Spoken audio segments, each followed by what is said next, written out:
Brazil, five-time world champions, the most decorated nation in the history of this tournament. And Morocco, the side that shook the world in Qatar 4 years ago, reaching the semi-final where no African nation had ever gone. When these two met at MetLife Stadium in New Jersey, something special was always possible. What nobody quite expected was that Morocco would punch first, and that when Brazil's most dangerous player answered, it still wouldn't be enough for the Seleção to take all 3 points. This was a draw that told 1,000 stories. Let's decode exactly what happened. Carlo Ancelotti lined Brazil up in his preferred 4-2-3-1, Alisson in goal, a back four of Ibanez, Marquinhos, Gabriel Magalhães and Douglas Santos, Casemiro and Bruno Guimarães as the double pivot, Rafinha outright, Paquetá as the 10, and on the left, Vinicius Junior. Igor Thiago leading the line on his World Cup debut. Morocco under Mohamed Ouabi mirrored the system exactly, 4-2-3-1. Bono in goal, Hakimi at right back, his 50th cap for his country, Issa Diop and Chadi Riyad at center back, Mazraoui on the left, El Avnaoui and Bouadi in the double pivot, and in that creative layer, Brahim Díaz at 10, flanked by El Kanous and Unahi. Saibari leading the attack, 2 identical formations, 2 very different weapons. The tactical battle was set. 20 minutes in, Brazil were still settling into the match, trying to impose their rhythm through the ball. Morocco had other ideas. The Atlas Lions had looked dangerous every time they ran in behind.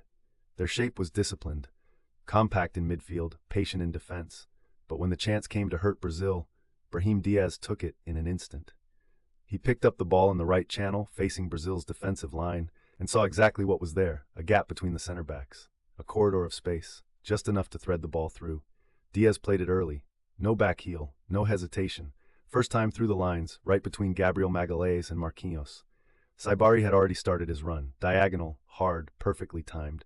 He collected it clean and bore down on Alisson. Composed, looked up, finished low and true. 1-0 Morocco. What made this work tactically? Casemiro was too high up the pitch to track the run. The pass came at the exact moment the Brazilian central midfielders were both ahead of the ball. That 1 second of disorganization, that half gap between Brazil's defensive and midfield lines, was all Brahim Díaz needed. Morocco had exploited Brazil's high line with a single perfect vertical pass. And Saibari, ice cold. 11 minutes later, Brazil answered. The response came not through sustained pressure or tactical adjustment. It came through pure individual quality. Bruno Guimarães, one of the best midfielders in the world, received deep and immediately looked forward. He saw Vinicius Junior, already moving, already dragging Mazraoui towards the center, and played it into his feet on the edge of the box. Vini took 1 touch to control, shifted it onto his left and lashed it. The finish was vicious. Top corner, Alisson, watching from the other end, 1-1. From a tactical perspective, this goal is all about Vini's movement in that left half space. He started wide on the touchline and cut inside, dragging Morocco's right back Hakimi with him, but the inside channel opened up because Saibari didn't track back centrally. Bruno found him with a perfectly weighted pass into that corridor, and Vini did what Vini does. Morocco couldn't man-mark him without exposing space elsewhere.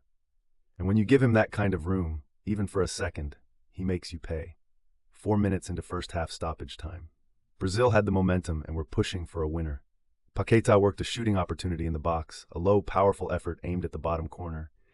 It looked in. The Brazilian fans at MetLife were already rising. Bono got down to it. Low, fast, both hands. First save, but the ball spilled loose, right back into a dangerous area. Douglas Santos arrived first and hit the follow-up. Bono was already back up. He smothered it. Double save. Morocco held. 1-1 going into the break. Tactically, what this moment shows us is Bono's positioning and decision-making under pressure. He didn't commit to a corner. He stayed central enough to cover the rebound.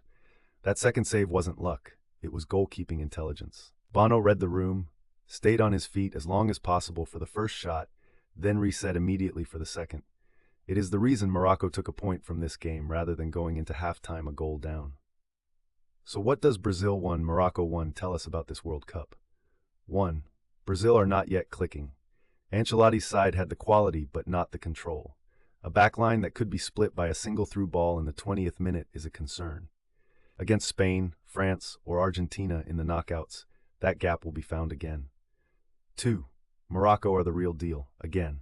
The Atlas Lions are organized, dangerous, and possess the individual quality in Brahim Díaz to unlock any defense in the world.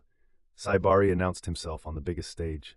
3. Bono is still one of the best goalkeepers at this tournament, That double save in stoppage time is the defining moment of this match. 4. Vinicius Junior is Brazil's answer to everything. One chance, one goal. He is the difference maker, and he will need to be if Brazil are to go deep in this tournament.